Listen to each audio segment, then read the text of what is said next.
दोस्तों, आज मैं आपको एक ऐसी कहानी सुनाने वाला हूँ जो सिर्फ राजस्थान की नहीं बल्कि पूरे भारत देश की मिट्टी की खुशबू और उसकी संस्कृति को दर्शाती है। ये कहानी है अमृता देवी बिश्नोई की, एक ऐसी महिला जिसने पेड़ों को कटने से बचाने के लिए अपना सर कटवाया था और नेचर के प्रति अपनी वफादारी दिखाई थी।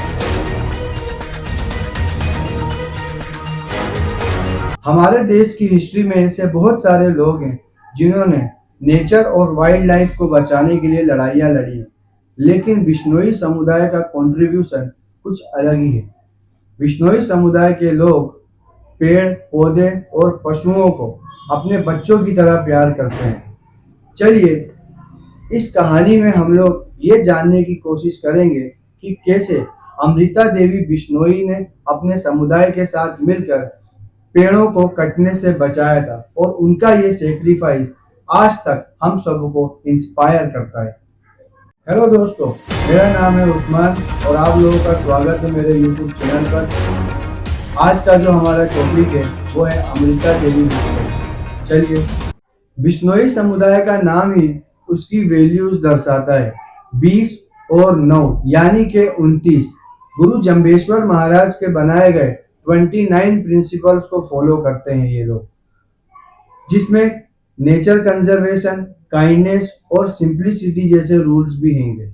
और इन्हीं 29 प्रिंसिपल्स के अंदर एक खास प्रिंसिपल है जिसमें कहा गया है कि पेड़ और पशुओं की हिफाजत करो, और बिश्नोई समुदाय के लोग इस प्रिंसिपल को पूरे दिल से मानते हैं। 18वीं सदी के दौरान महाराजा अभय सिंह के कुछ सोल्जर्स जोधपुर में एक महल कंस्ट्रक्शन के लिए लकड़ा काटने आए। उनका निशाना बना बिश्नोई गांव का खेजड़ी के पेड़। जब अमृता देवी ने ये देखा तो उन्होंने तुरंत विरोध किया और कहा, ये पेड़ हमारे जीवन का एक हिस्सा है और इन्हें हम काटने नहीं देंगे। उन्होंने अपने और अपने परिवार की जान तक दांव पर लगा दिया।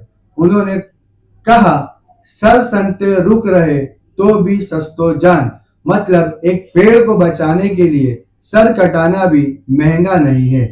ये सुनकर सोल्जर्स शॉक्ड हो गए, लेकिन उन्होंने पेड़ों को काटना नहीं रोका। अमृता देवी ने अपने बच्चों के साथ मिलकर अपने आप को पेड़ के सामने खड़ा कर दिया।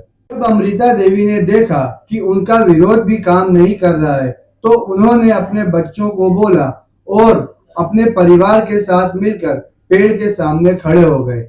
एक के बाद एक बिश्नोई समुदाय के लोग खड़े हो गए और अंत में 363 लोग अपनी जान देते रहे। यह समय था जब एक गांव ने मिलकर अपनी पूरी ताकत दिखा दी। नेचर के लिए अपने प्यार को दर्शाते हुए अमृता देवी के इस बलिदान ने बिश्नोई समुदाय की इस प्रतिबद्धता को और भी मजबूत बना दिया।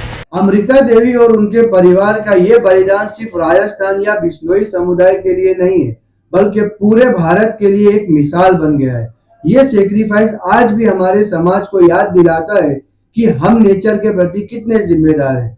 आज भी चिपको मूवमेंट, चिपको आंदोलन और इंडिया के कई और नेचर कंजर्वेशन मूवमेंट इस सेक्रीफाइस से इंस्पायर होते हैं। और इसी बलिदान के सम्मान में भारत सरकार ने Amrita Devi Bishnoi wildlife protection award शुरू किया, जो हर साल उन लोगों को दिया जाता है जो वाइल्ड लाइफ और नेचर के लिए खास काम करते हैं। तो दोस्तों, ये थी कहानी अमृता देवी बिश्नोई की, एक ऐसी कहानी जो हमें हमेशा याद दिलाती है कि नेचर और पेड़ हमारे परिवार का हिस्सा है।